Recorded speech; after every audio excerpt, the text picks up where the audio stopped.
Housekeeping? Housekeeping! So, you've been busy, haven't you? Yes. On the last episode, I revealed that I had actually read the other volumes of Sunstone. Yeah, I think I revealed that maybe like... Sorry, not that you'd read it. I revealed that I'd read the other volumes like, I think 5 or 6 episodes ago. We did like a Housekeeping from the future. So if you want to hear what I thought of, I think, volume 5 of Sunstone, skip back to a Housekeeping a while back for that. But now we've got you, who's done volume 2, 3, 4 and 5. Yeah, so listeners may remember I fucking loved Sunstone. So volume much 1. so that you broke the rule that you established. Yep. Yeah. It only gets better. Okay. Like, I don't want to, I'm not going to do any spoilers or anything, but Yeah. the last volume of Sunstone is, I know we always say, I cry at everything, but genuinely, when I cry at something, what that means is I'll have felt myself welling up a little bit, maybe a couple of tears will have come out. Yeah. I genuinely, reading the last volume of Sunstone was just I had to keep pausing to just cry a little bit, because it's so emotional, and at that point I'd crammed the whole story into 2 days, 3 days maybe. Yeah. And I was just like, oh my god, please. Okay. But yeah, I think I texted you immediately after finishing and was like, I cried a lot. Yeah, it is just... Would you say it's probably the best thing I've recommended for you to do on a culture swap? Yes, definitely. Okay. Listeners, I love this series so much now. So I now need to find more like BDSM stuff for you to do on culture swaps. It's not the BDSM. And that's like such a big part of where the series goes, is the fact that like we said about volume 1, which is that the BDSM isn't the focus. No. And that stays true. If anything, it becomes less of a focus as it goes on. Yeah. Really, like I feel like they use the BDSM as kind of like a hook, and then there are some other story elements that do tie into the BDSM scene. They do, but I do feel like they hook you in, and then they just make you fall in love with these characters, and they're like, so the BDSM stuff's here, but we don't need it to keep you interested. Yeah, exactly. It is, honestly, like I absolutely loved it. I don't know how to say the guy's name still. Honestly, he's just so good. I love his writing and his art. Like, he's done some art that I saw on Twitter for a story with the Joker and Harley. Oh, okay. And I don't know if it's like getting turned into a collected volume. I don't know what's being done with it, but I'm there for it, because like we know he can write relationships, and I'd love to see him tackle like that sort of dysfunctional relationship. Yeah, I mean, I can't wait for the next batch of Sunstone stories. It's going to be a spin-off, isn't it? Focusing on different characters that were in this. Yeah, I think it's not so much a spin-off as it is because a spin-off always sounds weird to me, because it always sounds like an afterthought, if you know what I mean. Yeah. Like, and sometimes spin-offs are really good, but I don't want to sully this. Yeah, I mean, look at like Frasier, which was spun off of Cheers. That's amazing. Yeah, that's fair. Yeah, but like, yeah, it follows other characters that we've been introduced to, and I think the idea is that there are going to be 4 stories total. So Sunstone, I can't remember the names of the other ones. No, I think he talks that at the end of volume 5. Yes, right? he does. He's like, this might be the end of like this part, but there's more to be told. Yeah, where these characters who you love are going to have a part to play, but they're not necessarily the like focal point. Yeah, and it will have. Yeah, I think he said that it's going to, and there are obvious things in Sunstone where you're like, oh, there's a story happening. Yes. With these other characters that I'm currently not privy to, which I think is quite cool. Yeah. No, I'm there for it. I'm very excited. Yeah. That's. I don't remember what else I've done for Housekeeping. I don't know if I have. I don't think I've done anything else either. But we have got some correspondence, Jack. Oh, have we, Liam? We have. So obviously we called the last episode "Jack and Liam Get Sexier," to which is true. Lee responded in capitals, "Impossible." Thank you, Lee. Thank you very much.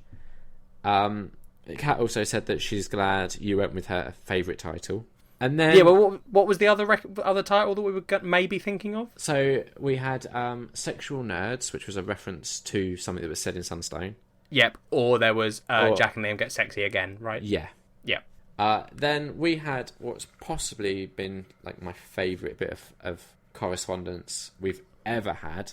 And that's not to, like, piss on the cereal of the people that have tweeted us in the past. It's just... No, fuck it, Liam. This thing was incredible. Tom really did step up the game, and he put together a little video. It's one of the best internet videos I've ever seen. It's called Nerd on Nerd. We've retweeted it. Do you want to describe it? He's cut together a bit of audio that happened towards the beginning of the episode, Liam. Yeah. Which involves you eating a ice lolly and getting it all over yourself. It was so hot here, though. The weather, I was going to mention this in Catching Up With, but I forgot. The weather's been really, like, mental lately, in that, like, it's when we recorded last, it was hot as balls. And then last week, I was, like, back to wearing jeans and wrapping up warm. Yeah, it's ridiculous, Liam. Anyway, the video. Yes. Tom's cut together the audio of you, because I left it in the episode because it was hilarious. Yeah. He's cut it together into a little porn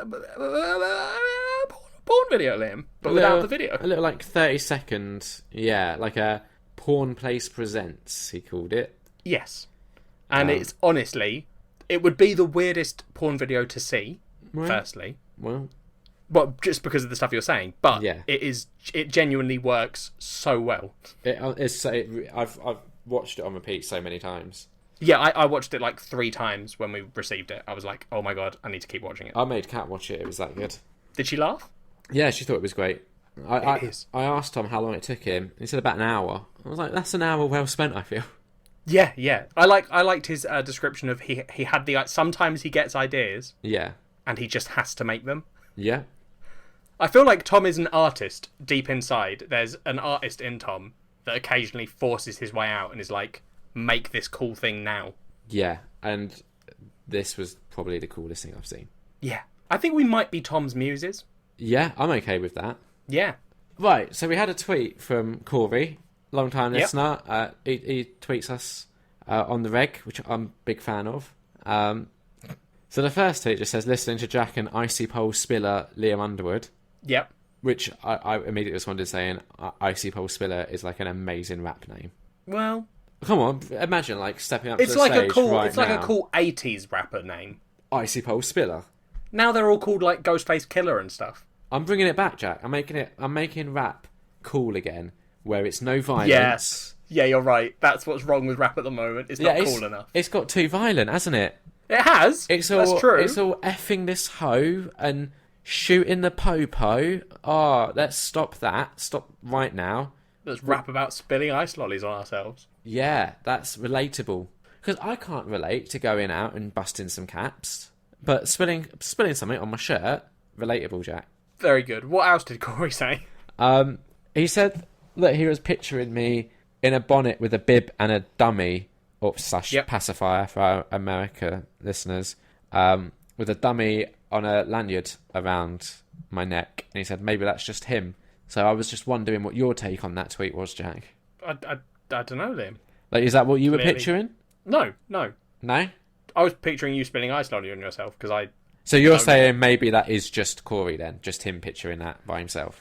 No, I'm sure we've got a dedicated group of listeners. I like to imagine that there are a group of women out there, and men, you know. Yeah, why not? All genders. Yeah. Who I am going to affectionately call the Liamettes. Okay. I imagine all of them were picturing you in various compromising positions. Compromising? Yeah, well, yes. If you were caught in public, Liam, wearing a bib and a pacifier around your neck and a bonnet, I don't think anyone would be like, oh, this is very normal. I think they'd be like, this seems embarrassing for you. You have been compromised. So if the Liam groupies are called the Liamettes, which I don't think is a great name, I'm just putting that out there. I think we can do better. You can. They're your groupies. Don't think about it now. No, I'm thinking what would the Jack groupies be called? They'd just be called moany twats, probably. You said it. So you've just insulted your own group. If they're my group and they like me for the way I am, Liam, then they are aware that they're moany twats. I'm going to call them the Jackovskis. I mean, that's fine. They can either be the Jackoffs or the moany twats. It's their call. I don't mind. Okay. And we've got the Liamettes. I'm going to have a think over the next couple of weeks to see. One day the Liamettes and the Jackoffs will meet up, and they'll have a fight over who the best is. You sure? That's it for housekeeping. Done.